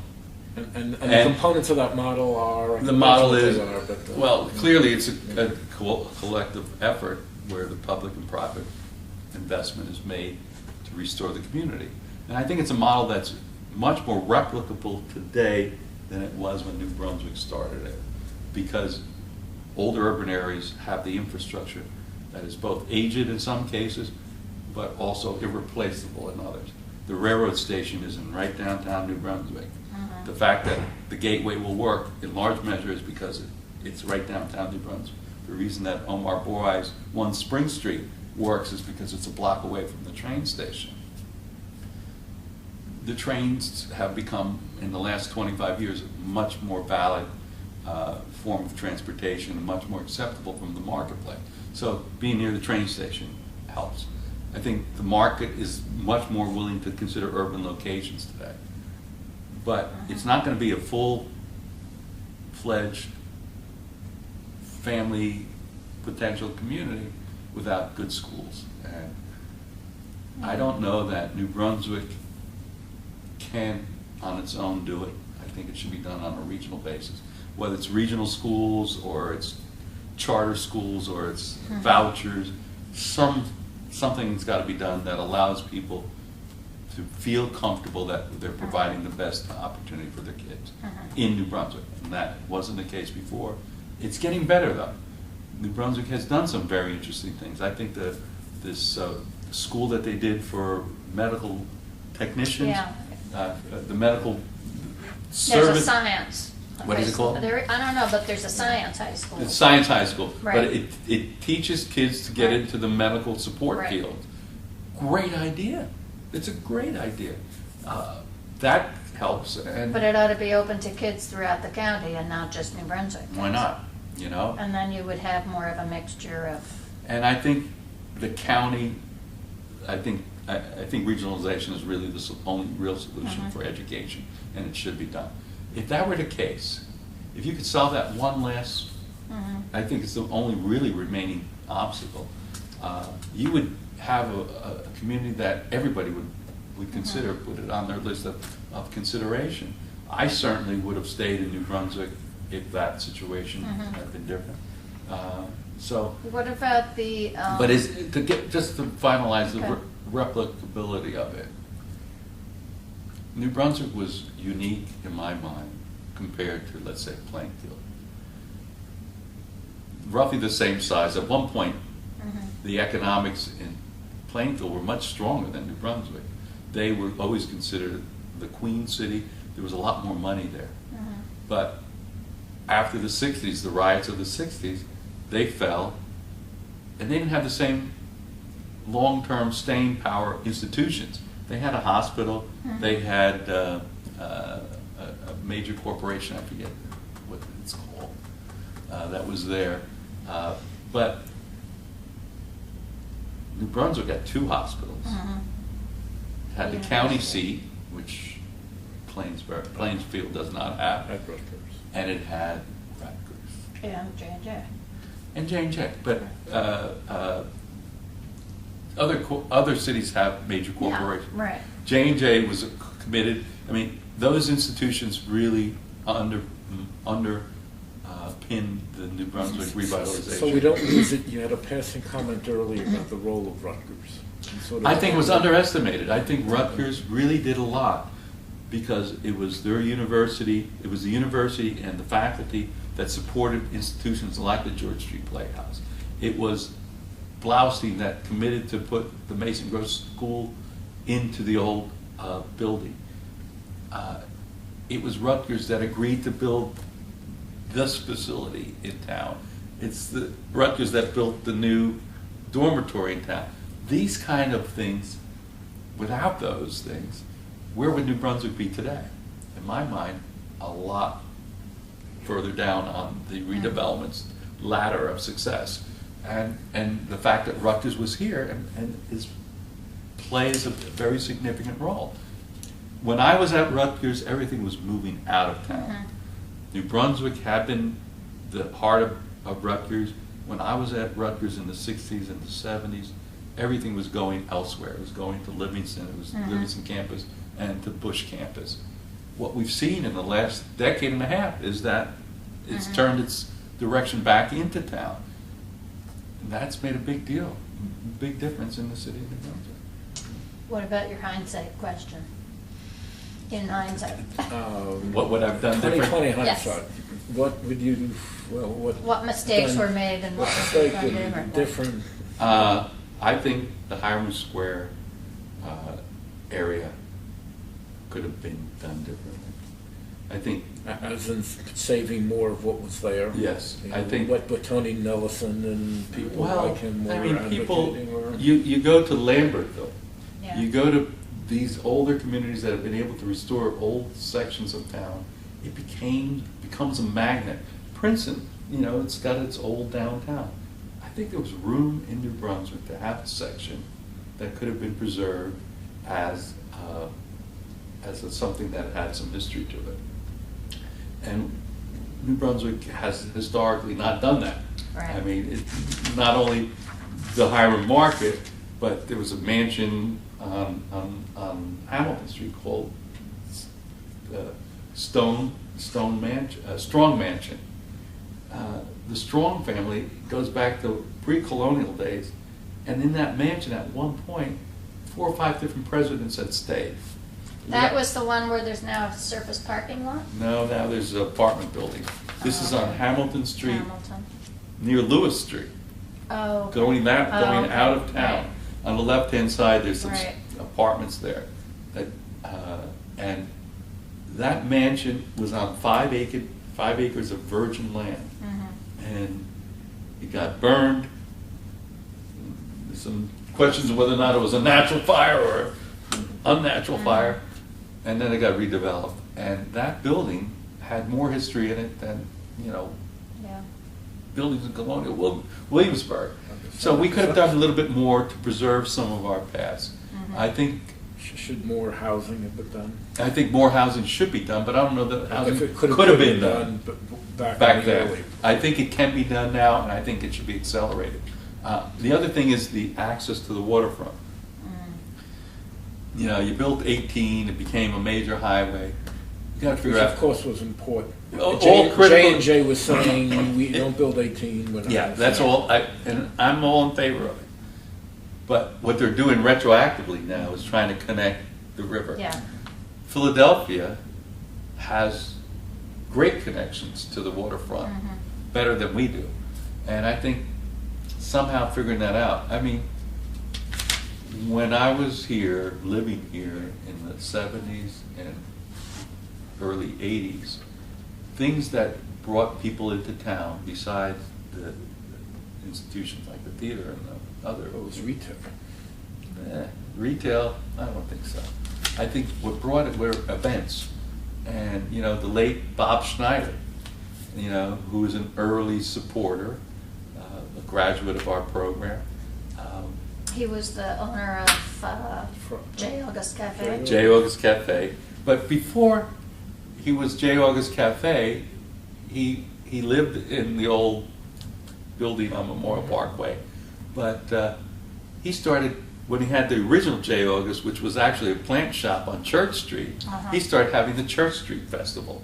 And every year, for maybe 5 or 7 years, they'd have this event, and people would come from all over the place. And he got the church,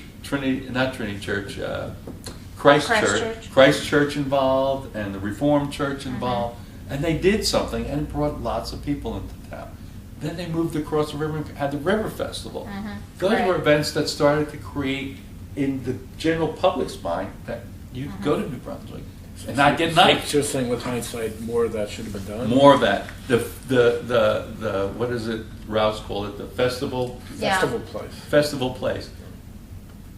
Rouse was doing it, but he was doing it at the same time that we were doing it, even in New Brunswick.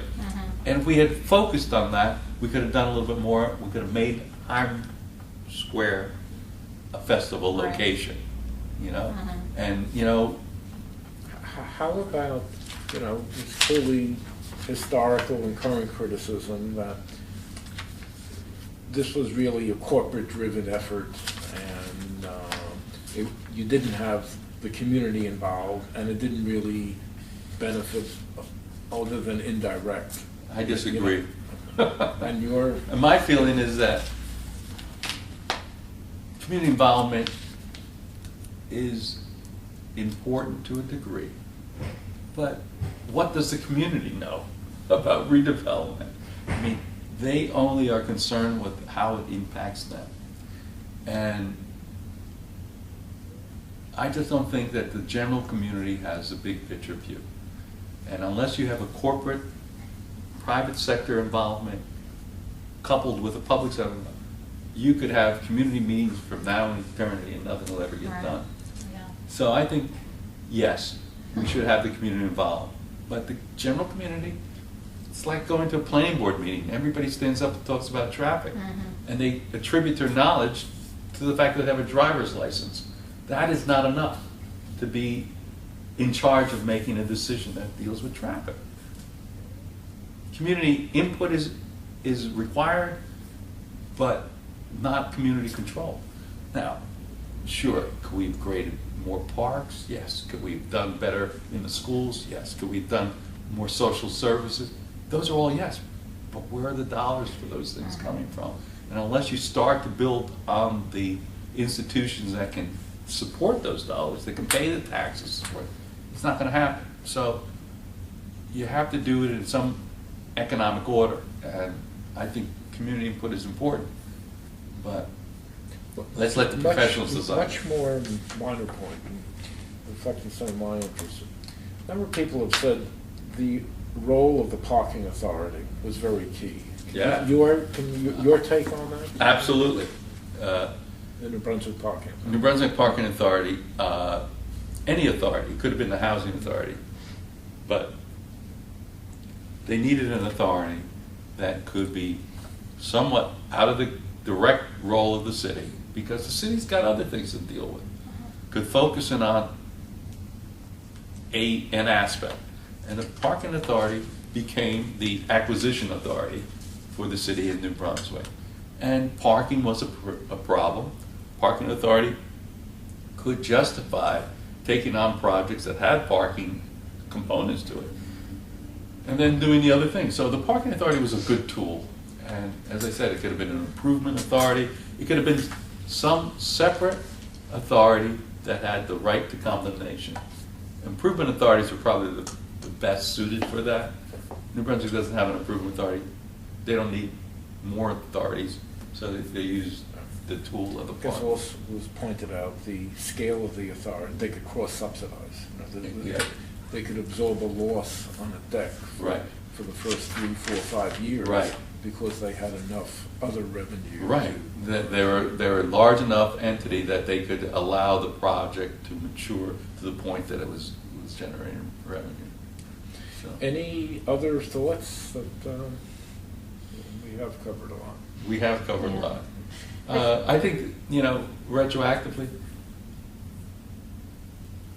New Brunswick has had a great history, and if we could figure out a way to utilize some of that history more. I mean, New Brunswick has, on Somerset Street, the Hungarian Cultural Center. Have you ever been in it? I think if we could organize some of these things a little bit better, you could use it as a tool to get people interested in the park. And John Heldrich, actually, I guess, would like to see the results of some of this be on exhibit somehow. A visitor center or something that could maybe achieve some of that. And he said show some of the history before the redevelopment, the immigrant groups that have come through and lived here, and then what the redevelopment You make an accomplished. interesting point. John Heldrich is a very key person in the whole process. And if you had to name who the most significant people in this process were, it had to be John Lynch and John Heldrich. The two of them together created If you can maybe talk some on that. Well, John Lynch was a very powerful and effective mayor. He could run the city well and knew how to get the dollars. Being a statewide power broker, in the sense that he was a state senator that had influence over the state. He could get things done very few people could get done. So you had this very powerful person in the public sector, and then you had John Heldridge, who was a senior executive at Johnson & Johnson, who has his history, his personal history in New Brunswick. And you had these two people come together with the private sector and the public sector at a level that they could influence their respective environs, their organization, to focus in on New Brunswick. That's rare. That's very. One last comment. There are a lot of towns that try to redevelop.